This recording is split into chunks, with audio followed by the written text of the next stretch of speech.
आज आपण बनवत आहे मुगाच्या वड्याची भाजी। घरात भाजी नसेल तर पटकन आपण ही भाजी बनवू शकतो। ही भाजी खायला सुद्धा खूप मस्त लागते। तर चला मग आजच्या रेसिपीला सुरुवात करूया। या ठिकाणी मी 1 वाटी मुगाच्या वड्या घेतलेल्या आहे। तर चला मग आता आपण भाजी बनवूया। तेल बघा गरम झालेलं आहे। आता आपण यात टाकत आहे 1 छोटा चमचा जिरं आणि 1 छोटा चमचा मोहरी। मोहरी आणि जिरं तडतडून झालेलं आहे। आता आपण यात टाकत आहे 1 बारीक चिरलेला कांदा। कांदा मी थोडा मोठ्या साईजचा घेतलेला होता। थोडंसं टाकत आहे कढीपत्ता। आता आपण कांदा हा थोडा परतून घ्यायचा। कांदा आपला थोडा परतून झालेला आहे। आता आपण यात टाकत आहे अर्धा चमचा आलं लसूण पेस्ट। आलं लसूण पेस्ट टाकल्यावर आपण हे चांगलं सर्व परतून घेऊया। हे सर्व बघा चांगलं परतून झालेलं आहे। हलक्या गुलाबी रंगावर आलेला आहे। आता आपण यात टाकत आहे मसाले। मसाल्यामध्ये मी घेतलेला आहे 1 छोटा चमचा काळा मसाला। या ठिकाणी तुम्ही गरम मसाला सुद्धा घेऊ शकता। 1 चम्मच घेतलेला आहे धने पावडर। 1 चम्मच घेतलेला लाल तिखट आणि थोडीशी घेतली आहे हळद। आता आपण हे मसाले तेलामध्ये फक्त मिक्स करायचे, जास्त परतायचे नाही। आणि लगेचच आपण यामध्ये टमाटर टाकत आहे। आपण टमाटर छान नरम होईपर्यंत शिजू द्यायचे। टमाटर बघा आपले छान नरम शिजून झालेले आहे आणि आपण या ठिकाणी गरम पाणी सुद्धा करून घेतलेले आहे।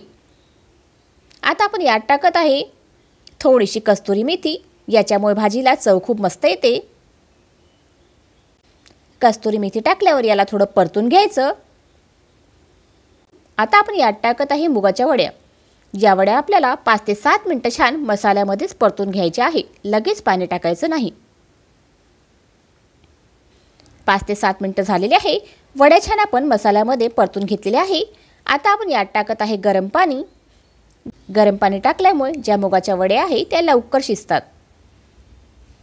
तुम्हाला रसा किती पाहिजे त्यानुसार तुम्ही यामध्ये पाणी टाकू शकता।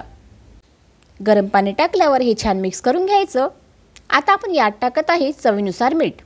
मीठ टाकून सुद्धा हे चांगलं सर्व मिक्स करून घ्यायचं। आणि आता आपण याच्यावर ठेवूया झाकण आणि ही भाजी आपण शिजू देऊ। मध्ये मध्ये याला चेक करत राहायचं की आपल्या वड्या शिजल्या की नाही। 5 ते 7 मिनिटं झालेले आहे। आता आपण आपल्या वड्या चेक करूया शिजल्या की नाही।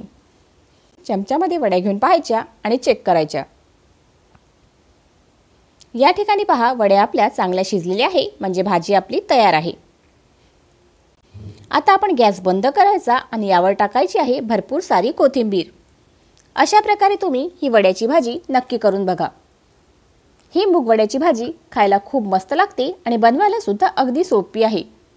आजचा जर व्हिडिओ तुम्हाला आवडला असेल तर व्हिडिओला लाईक शेअर जरूर करा आणि आतापर्यंत जर माझ्या चॅनलला सबस्क्राइब नसेल केलं तर सबस्क्राइब सुद्धा नक्की करा। धन्यवाद।